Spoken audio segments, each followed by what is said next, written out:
Hello, everyone. Welcome to a new episode of Athletics for Life. Today, we have a very special guest from Cairo, Egypt. Sidi, can you introduce him? Sure. Our guest today is Mr. Scott Fitzgerald. We met briefly during some coursework that we took with the NIAAA, some international courses. He was in there and just struck me as a great guy with a wealth of experience to talk to. He's taught literally all over the world, first teaching in Venezuela, going to Cairo, to Beirut, to Tianjin, where he met some people that Jeff knows pretty well, and then back to Cairo, where he's at currently. And so throughout there, he's had a lot of experience that is really interesting, and I'm hoping to learn more from him. He mentioned just in some emails and some communication before the show that he's renovated a couple gyms.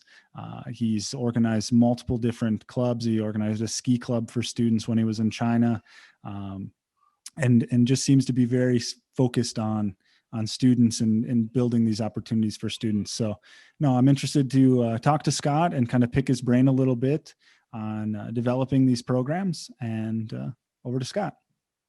Let's go to Scott. Hey, Scott. How's it going? Hello, Scott. Good morning. Good afternoon. It's afternoon. Yeah. It's just school's just finished. So you guys are done for the week, or you got one more day? One more day. We teach on Fridays. You guys have Fridays off, right? Yeah, it's just the weekend is Friday, Saturday. As soon as you get here and you transfer to that, it's the same. For sure. Except that as a North American, you continue to say on Monday we'll do this, and you mean on Sunday. Yeah, definitely. That's the first day of the week, So it's great to have you on, Scott. I know we had a little bit of difficulty finding a time that worked with the time zones and my errors in judgment, I guess, and just mistakes. But I'm glad we found a time that works. No, thank you for having me. I appreciate your work and the work of everybody, in this organization and the other organizations with whom we get the pleasure to do this kind of work. It's cool. Yeah.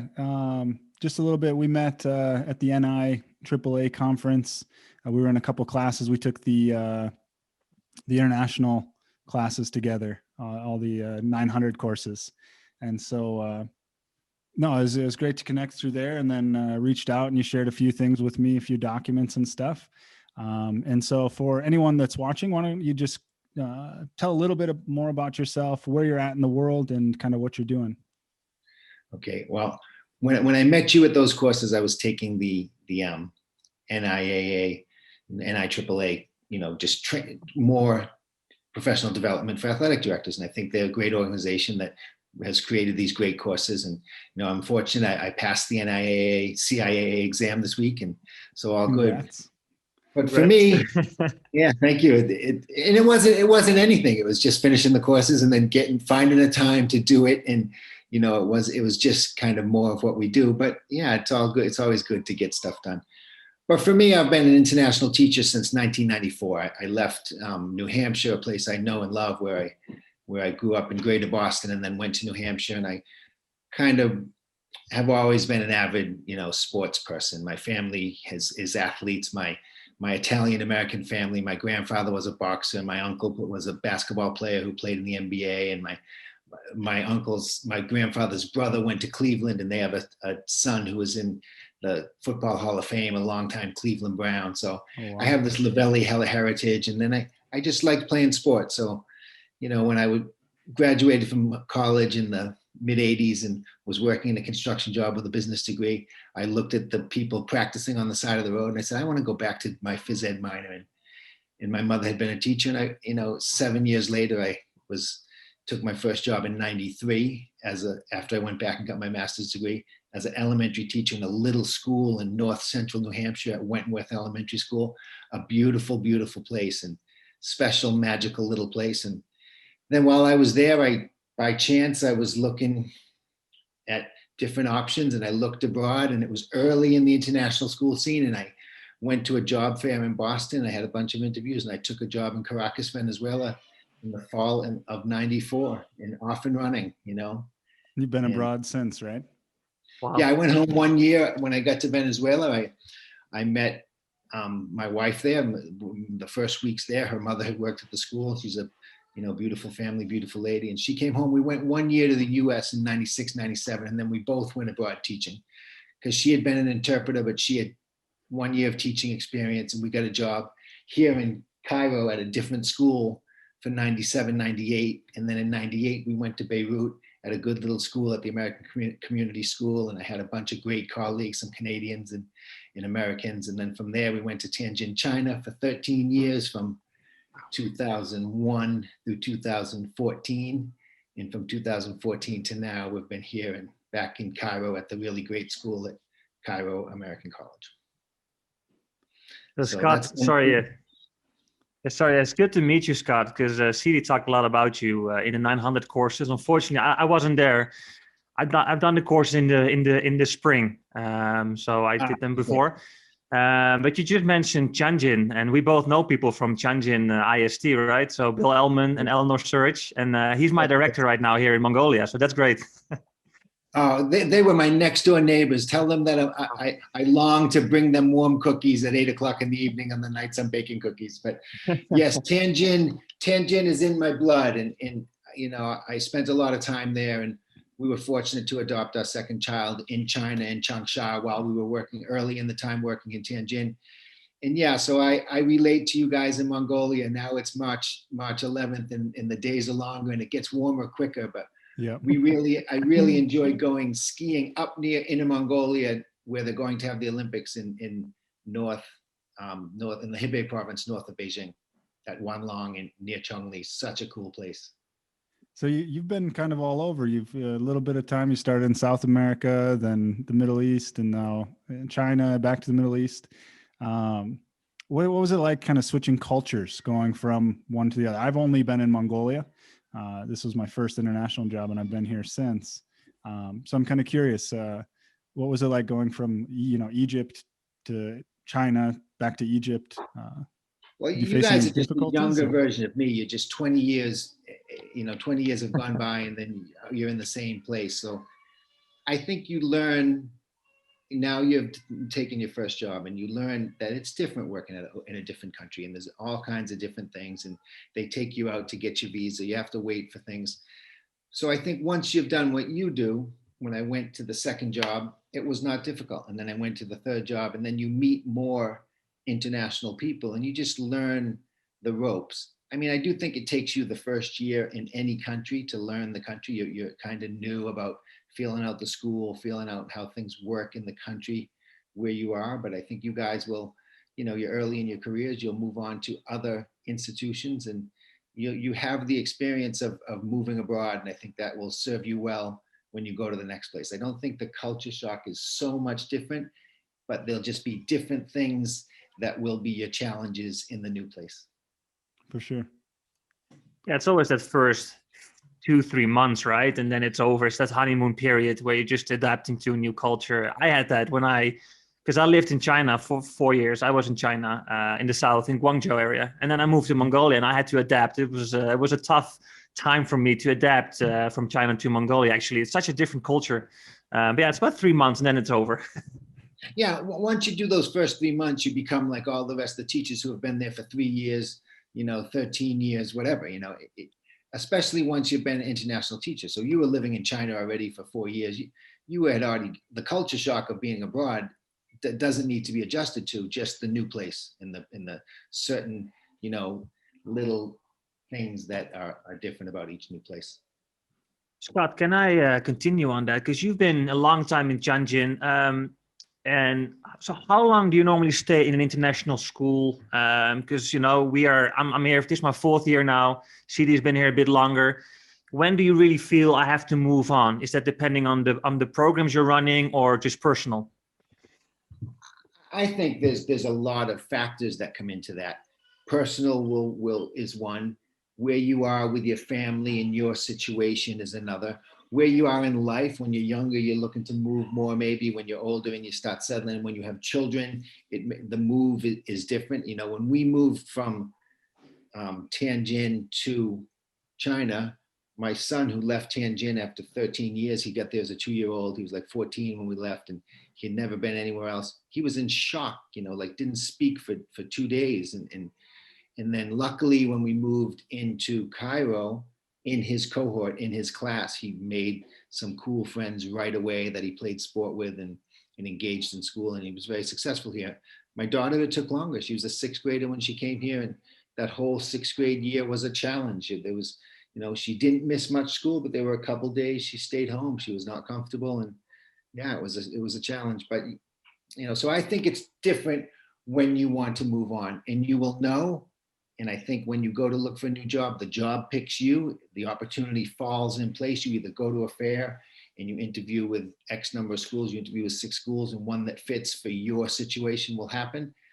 So yeah, I think you just got to feel it out. I don't think there's anyone can give you advice on when you should move. You guys are young guys. You're doing a good thing and doing this podcast. I think your work is good. You're getting this training within NIAA.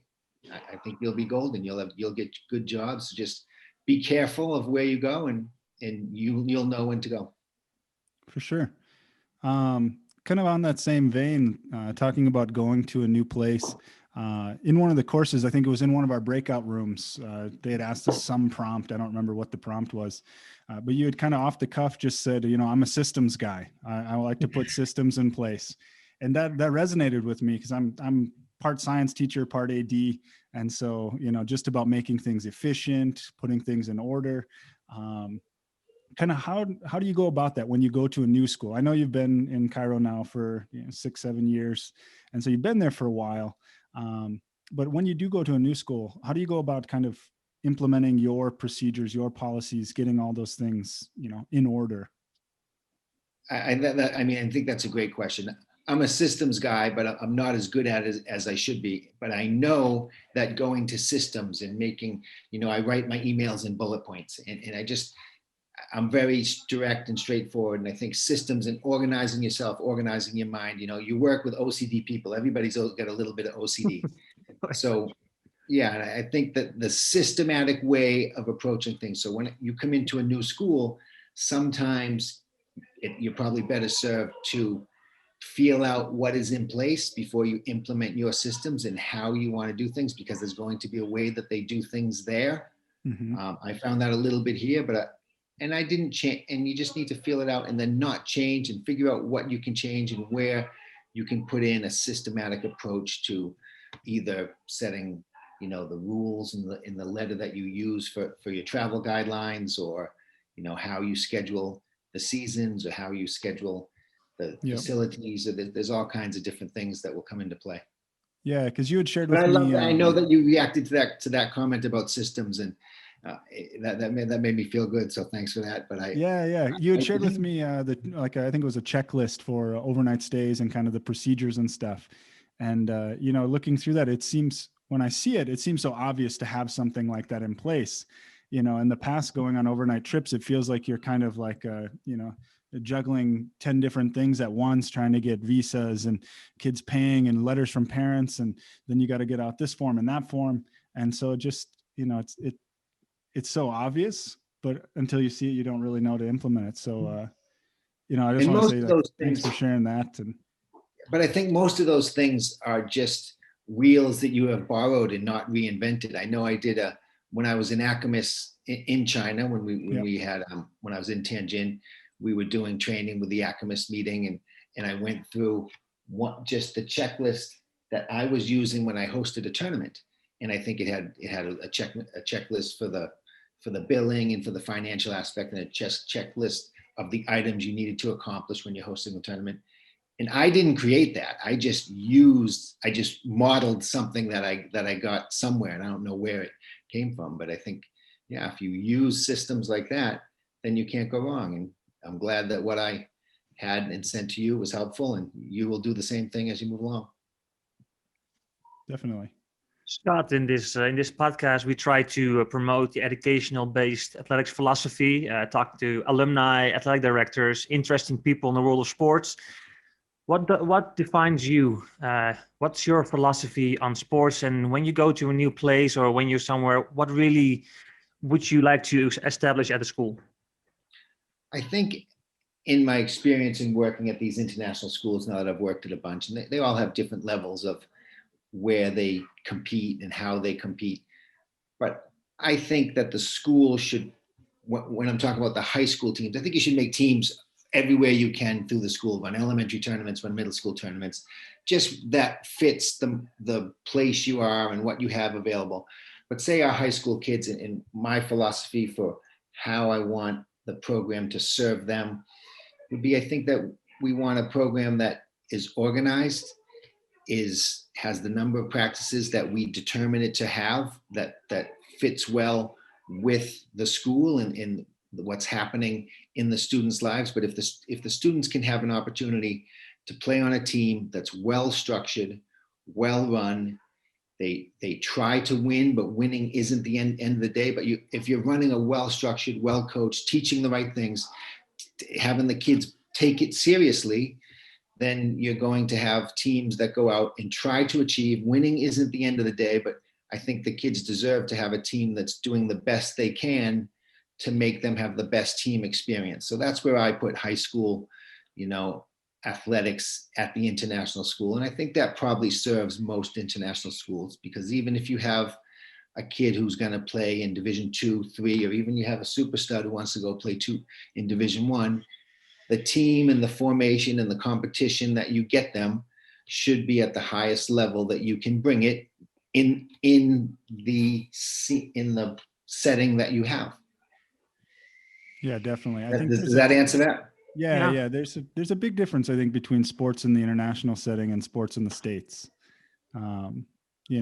Where sports in the US seems to kind of run the high school, and they make exceptions for the athletes here and there. I think sports in the international schools definitely are more catered to the whole student, right? To developing them as a student, encouraging them to be involved in other things other than sports as well. Your school's fairly large, is it not, Scott? The school has 800 students, about 300 in the high school. Okay. So yeah, they have quite a few opportunities. Our schools are relatively small. We just have three core sports with volleyball, basketball, and football, and then various other things that we can offer. Our kids, they tend to be pulled in a lot of different directions. The kids who are on the volleyball teams, are on the basketball teams, are on the football teams. They're the ones in the play. They're the ones in, the computer club, everything. Do you find that similar at your school, or do you have a good mix? Just kind of on the theme of getting kids involved and trying to reach as many kids as possible. Well, this school used to be bigger, used to be 500 in the high school. And then I think they could separate in demand of kids that they have to choose. Since I've been here, it's not been that big. It's been 300 or less. And we have allowed the kids to share themselves to go in two directions, to be both an MUN and a student athlete, to be both in the play and a student athlete. And I think that's important for kids. The first thing is academics. And I think you have such good students at the international school that the academics are not a problem. But there may be times where you have to change practices or let people out of practices due to academics. So we do the same on an individual setting basis for a student that wants to be in the play. But it's hard. Is it fair to the team where everyone's coming to practice? We're able to have 4 practices a week here, or 5 even. Wow. In other years when we were able to go on the weekends. So yeah, I think we support kids to do both things here now. I'm not sure that was before I was here, but when I was in Tianjin, when the high school was smaller, there was only 100 in the whole high school, or a little over 120. You certainly had to allow kids be both in the play and have sports practice. But with 4 days a week, that's a bit of a challenge. So if there's a student that needs to have a special schedule, I think we do that in the interest of the student. And like I said, the team, we want the kids to come and have the best experience at a team. You want them to be on a team. You want them to build a team, the team culture, learn sport. But if they're missing one and it's valid, usually those kids who are the ones doing both are not problematic students or student athletes. Very true. So everyone's willing to bend for that that student because they're the high flyers. And I think we have a lot of high flyers in the program, and you guys probably do too. Yep. Yeah, we got a bunch of them. It's difficult sometimes for them to manage everything, especially our school's about 300. CD, yours is a bit bigger, right? Slightly, but not much, I don't think. Yeah, so Slightly. it's not always easy to manage everything for these kids. So we have to help them sometimes. Yeah. Yeah, and I know, Mr. Elman well, and I know that he would support that. He's going to support to have the students in his school do both, and no matter what it takes. And I think your whole community will, especially at a school that size. And I think here it's been embraced since I've been here that we allow the students to do a number of things because the coaches know that they're high flyers, they're great students, they're going to be high scorers on the IB exam, and they want to do everything. And how can we say no to a student who just wants to do more? Scott, Yeah, exactly. Yeah, exactly. Thanks so much. The whole pandemic, how has that influenced your programs, and what are some of the systems you've implemented to make things work or to offer different things for the kids? We were very fortunate. I think Cairo American College has done a really nice job of handling the pandemic. We opened up on last year. We closed in March. This date, a day after this last March, and we went virtual the rest of the year. When we came back this year, we planned on an August 18 opening. We did an August 18 opening. The elementary school has been full-time every week since then, except the very first week after winter break. We put the whole school virtual for 1 week. But when we came back on August 18, we came half-time, so a blended model where the middle school and high school students were in every other day, and Tuesday became a virtual online day. So the 4 days were every other day. And we did that for some weeks, maybe 5 weeks. And then we brought the students back, the seniors back full-time, the juniors back full-time. And then we have them all back full-time now. After the break, we had that 1 week virtual, and then we had 2 weeks of just the juniors, seniors, and then we've got them all back. The same thing in the middle school, just the sixth graders, and then we brought the seventh and eighth graders back. So now we're back with everybody. In the first season, we run 3 seasons here. So we'll run a season that goes from August till mid-November, then we go mid-November till mid-March, then we go mid-March to the end of May. 3 seasons, and we do 3 or 4 sports each season. So we have 12 sports. So in the first season, we ran cross country, volleyball, and soccer as mitigated sessions, 4 days a week, reduced time, an hour and 15 minutes, 3:15 to 4:30, and we just did skills. And it was better than nothing. And we extended that because we didn't start at the very beginning. We didn't start till mid-October, so we extended it till the end of November until Thanksgiving, and then we delayed the second season start. And in the second season, we only did swimming and basketball. We dropped dance and wrestling. I feel horrible for the senior kids who wrestled for 5 out of their 6 years that they were able to, but there was nothing we could do. And some of those wrestlers are in swimming and they get it. We're in a pandemic. Mm-hmm. And then in season 3, we're going to start next week with season 3. I hope that we get to go 8 weeks or 9 weeks straight for the golf, tennis, track and field, baseball, and softball teams. I think all 5 of those are scheduled to start. We're going to run the same thing 4 days a week, shortened sessions, 3:15 to 4:30, mitigation measures in place, only skills. We're not, and in basketball this winter, we've been doing only skills, no opposing player.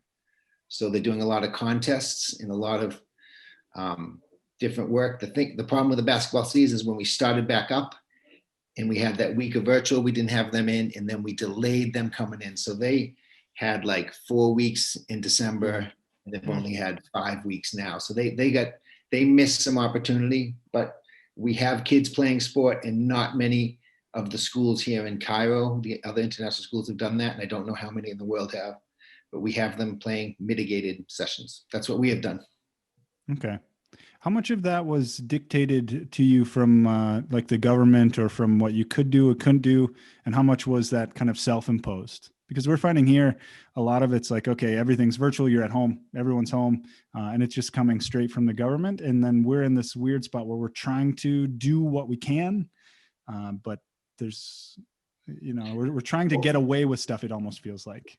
Well, we're in a special situation. You know, we are not under the Ministry of Education. We have our licenses with the U.S. Embassy. So the school doesn't have to run when Egypt says all schools close. We've been able to stay open. And we have run very diligently to the CDC guidelines.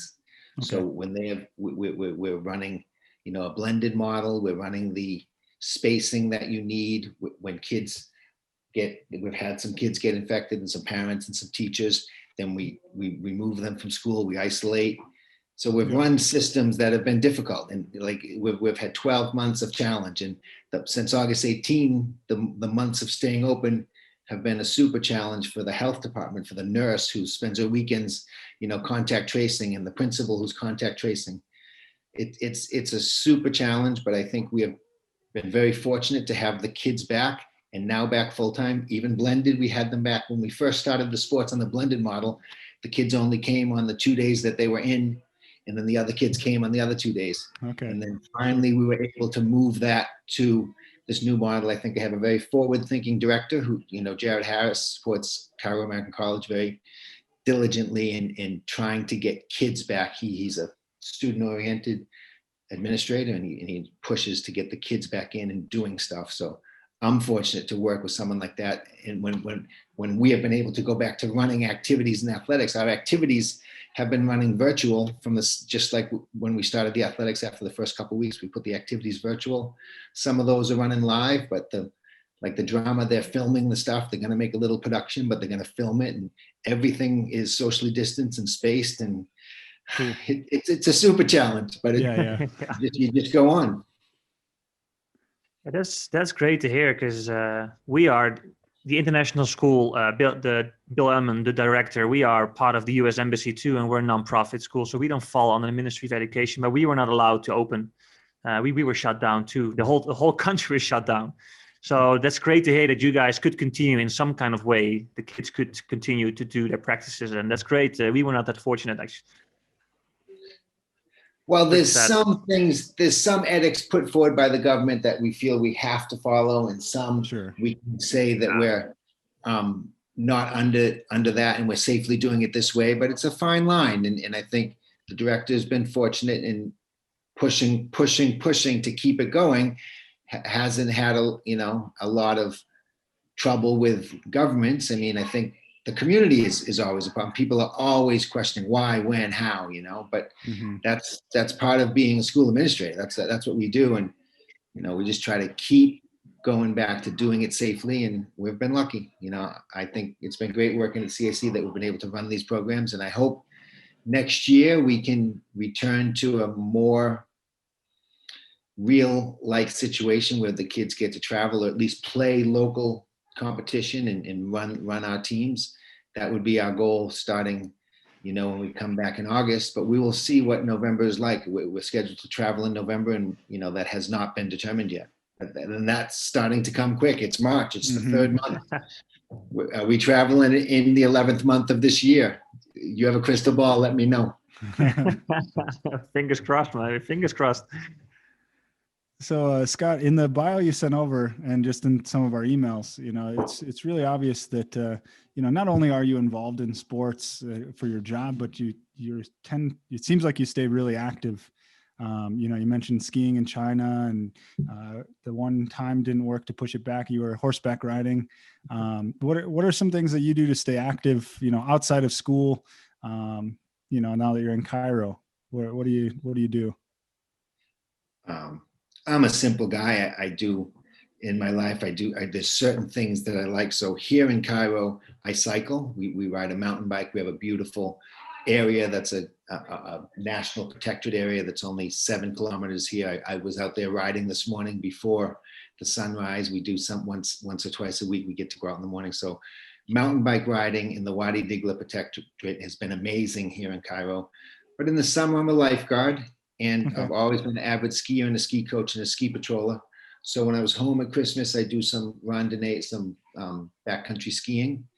And my life here in Cairo is I go from school to my home and taking care of home stuff and my bicycle rides.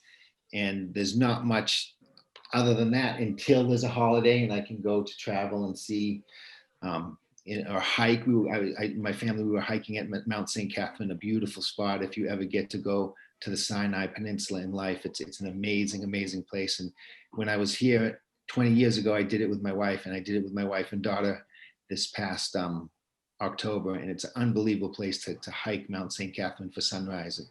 It's tough to do because you got to leave in the middle of the night. And then in the summer, I mountain bike and I swim and I surf. I surf a stand-up paddleboard. And then I try to get ready in the fall for a ski season, whatever it may be, even if it's only a few days. I train to get ready for it. And next year, we're going to do a half Ironman triathlon in November here in Cairo. I'm here in Egypt at the Red Sea. So we will train for the swim bike, and we're going to have a nice 13-mile walk for the run. Okay.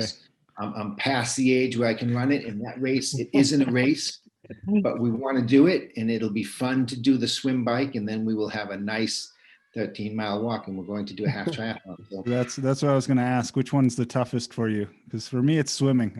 I struggle in the pool.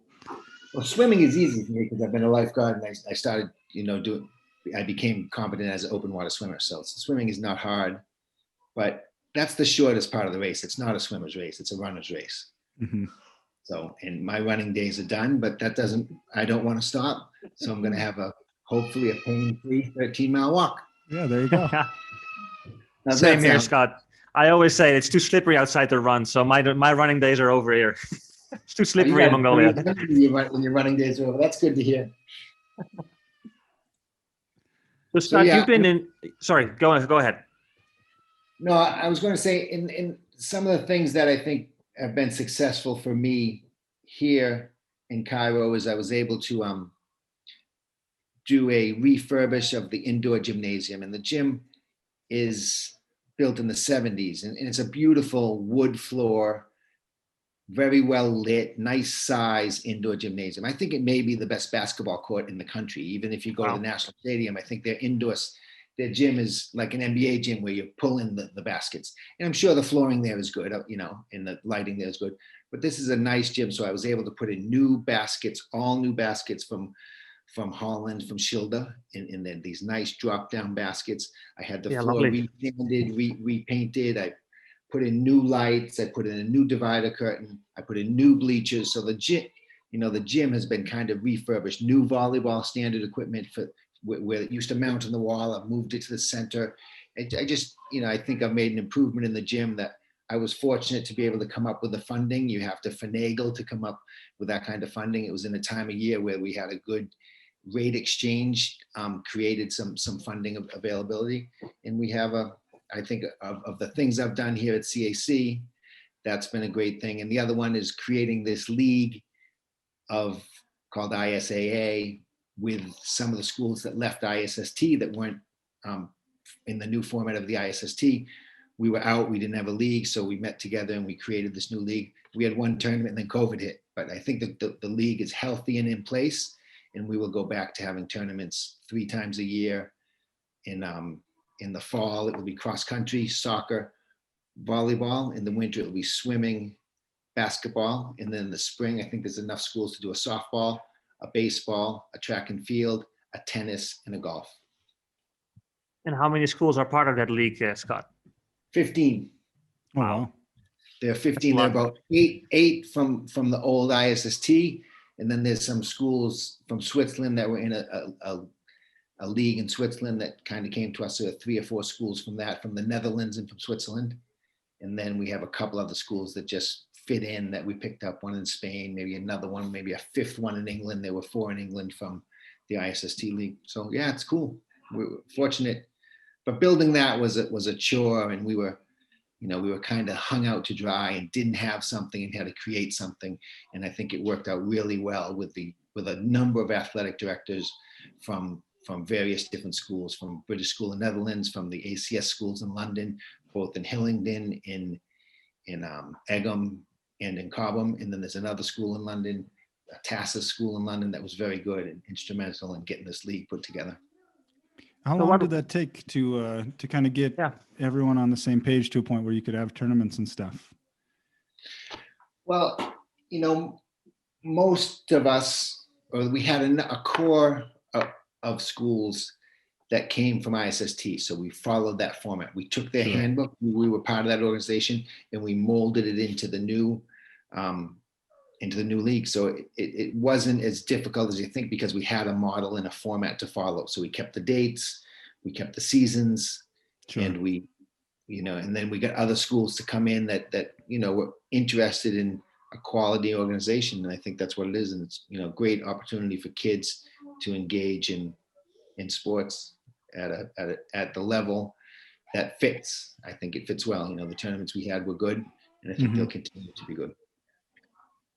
Yeah, because we have a similar thing that we try to do here, Scott, because we always go to China, and that's getting harder for us to go down, especially now. So we're looking into moving a bit more to Uzbekistan, Kazakhstan, to try to work with those guys and over there to find a new league. How long does it take to set that up? How long did you guys take to start the first competition?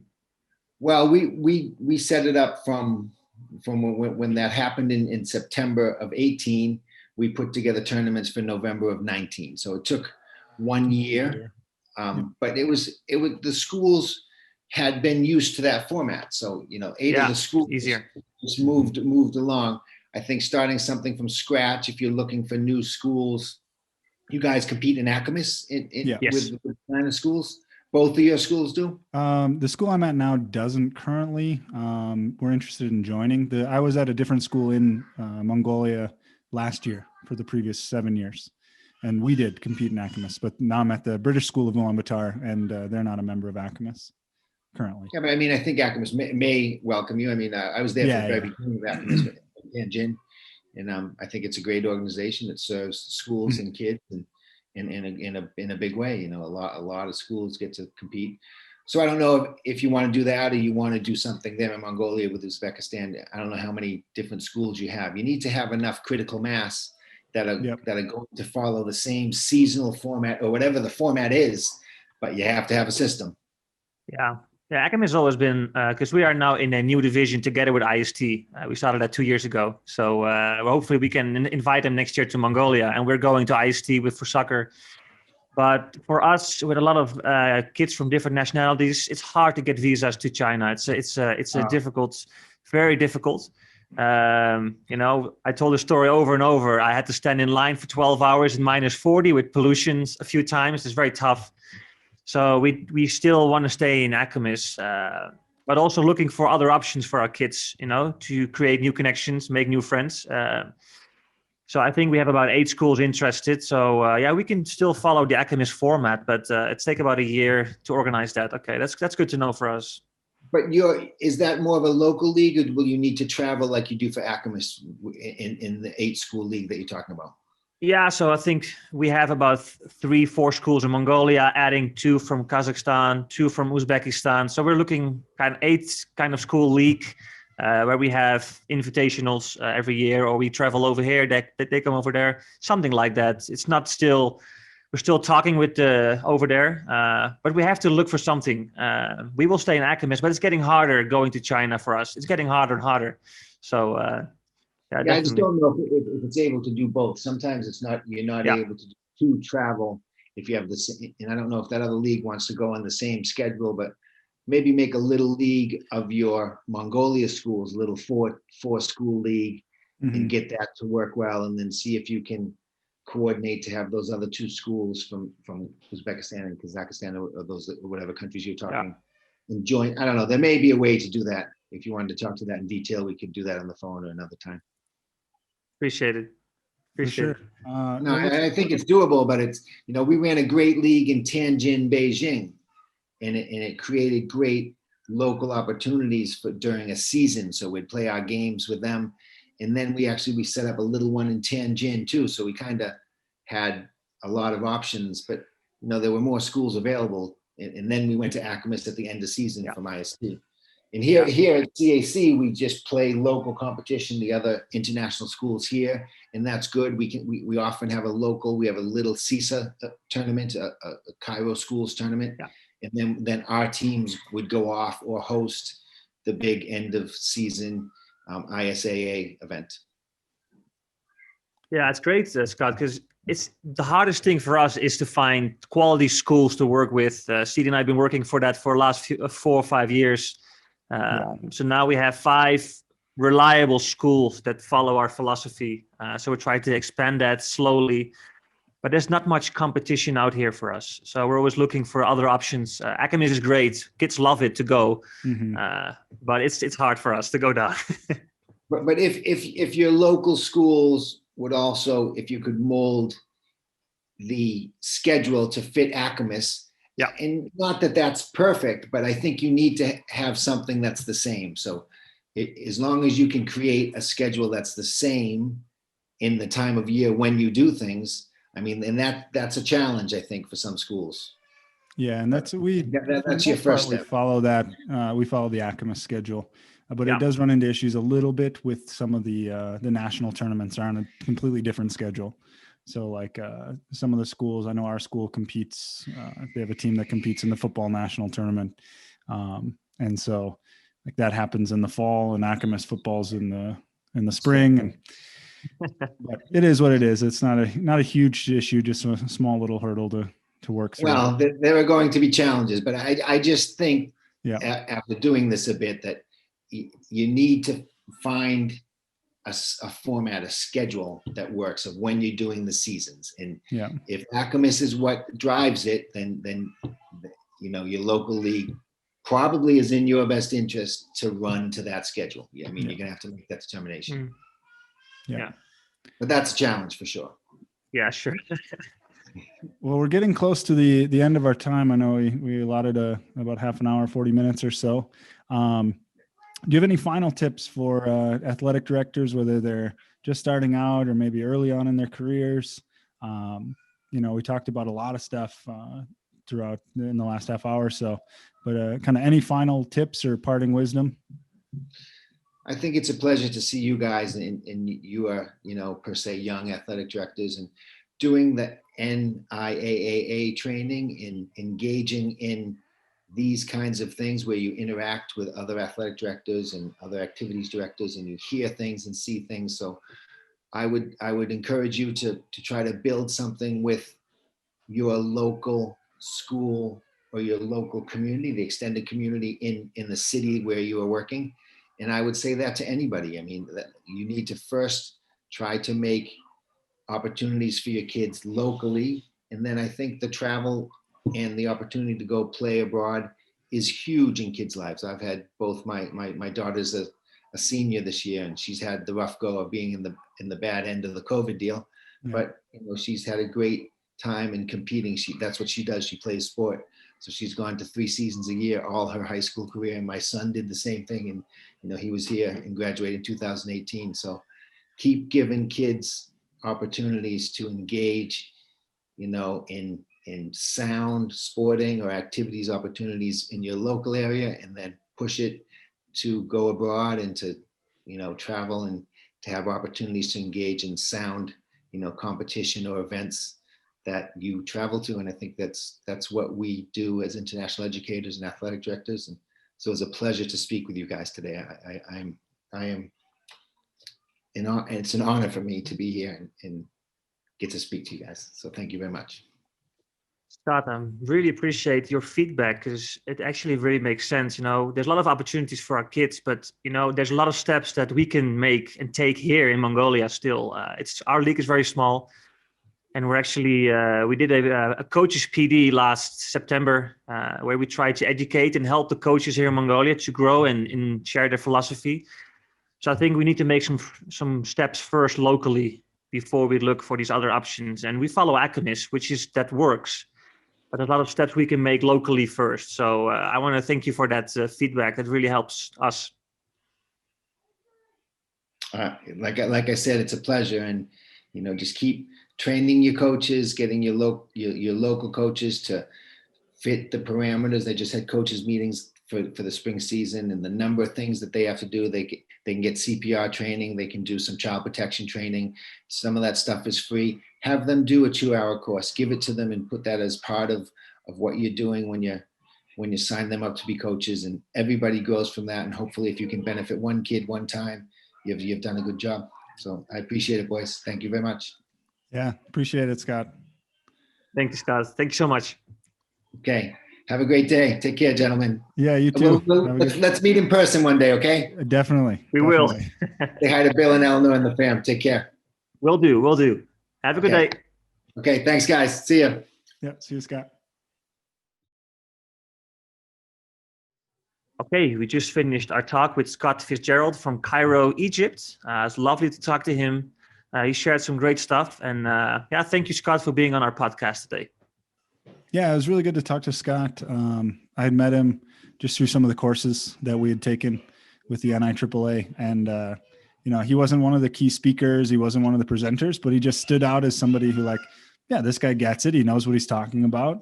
You know, he mentioned putting things in place to just make sure you get the stuff done you need to. Cause I feel like as an athletic director in these international schools, you know, sometimes you can feel like a chicken with your head cut off, right? Like there's just 100 different things you got to do in 100 different places. And you got to make sure that these things don't happen, or, you know, there's just a lot on your plate. And, you know, just being well organized and getting just simple checklists in place can be really helpful. Yeah, it was just easy to talk to. Just really down to earth. Good advice. Yeah, humble guy. And I haven't met Scott before this podcast, but you talked really good about him. A systems guy. And I love that. You know, these systems are very valuable. You know, discipline equals freedom, right? So it's those systems are very transferable to any place. Humble, down to earth, talks a lot about the kids. It's all about the kids. He knows exactly what he stands for. And I think that's very important. I love this feedback about making our local league better. There's steps that we can take there just to bring it to the next level. And then we will look outside again, you know, for different ventures for the kids. So yeah, great feedback. Yeah, I thought it was really, it's always nice to talk to, you know, people involved in the PE space that actually practice what they preach. You know, he's very active, even in his bio, mentioning ski trips and mountain bike trips and skiing. And, you know, it's very obvious that he kind of practiced what he preaches, you talk about being involved, being active, and he does that. So, you know, he's a great guest, really good guy to talk to. And I look forward to actually keeping in contact with Scott. Because he's got a wrestling program, and that's one thing I would still on my list of things to do if we ever go back to school. So we'll see. Yeah, great to have Scott on our podcast today. It's great to meet these kind of people. So I would encourage everybody to follow the 900 courses from the NIAAA, not only for the content, not only for the things you learn, but for the connections you make at those conferences, at the courses. So follow the NIAAA 900 courses, and you will meet people like Scott, and they can help you. You know, we learned a lot today, and I'm sure if we send him an email tomorrow, he responds back with help, with tips and tricks. You know, so find people who know more than you and learn from them. So again, thank you so much, Scott, for being on our podcast today. And if you find that you're learning stuff from this show or our shows, make sure you like and subscribe the video. Helps us out a ton, and we'll hopefully get this in front of other people's eyes that can learn something as well. So we'll see you next time. See you next time.